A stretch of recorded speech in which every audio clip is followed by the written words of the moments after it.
fed lies for years that football and basketball are revenue producers, when in fact nearly 50% of all FBS football teams operate at a deficit. That's the division above us. And all but one FCS football team operates at a deficit, and we clearly aren't one, or the one.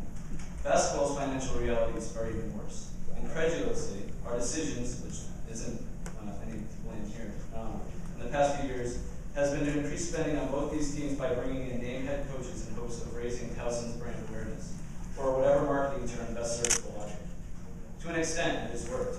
People now know us for a coach who runs borderline illegal practices and yells absurd things about religious figures. In a basketball team, they can't do well enough in the classroom to compete, amongst a number of other unfortunate incidents in the media.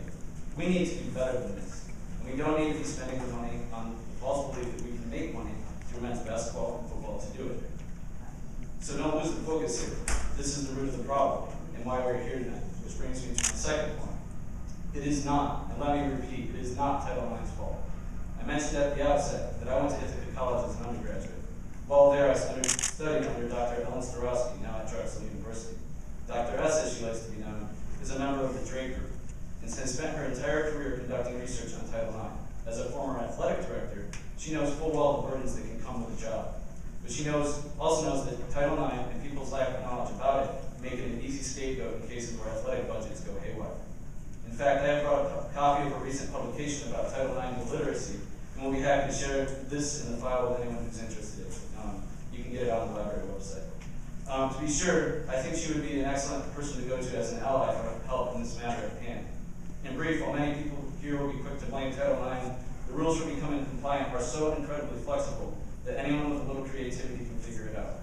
However, in the hyper-masculine world of competitive sport, the easiest thing to do is blame women, and others will follow. Reality began. By way of closing, I do not come here in any way to be disrespectful to anyone in the administration who have come here with a job to do, with a hand forced by a former administration and government, and a current government that expects us to do more with less, though the reality is less with less, as we all know. However, when facts aren't being used, and my students who I'm paid to educate, protect, and point out injustices to, for, and with, when we see it, are at risk here, and I will not sit idly by while it happens. Thus, I urge you to rethink your strategies here, with the understanding that cutting teams isn't going to do anything to the wrong-headed notion that we can make money on football and basketball. And finally, stop blaming our young women for the problems that our economy and our budgetary choices have caused. They deserve much better than that.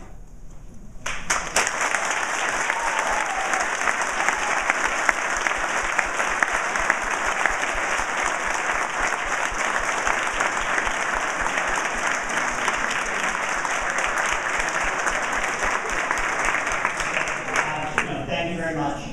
Are there other questions from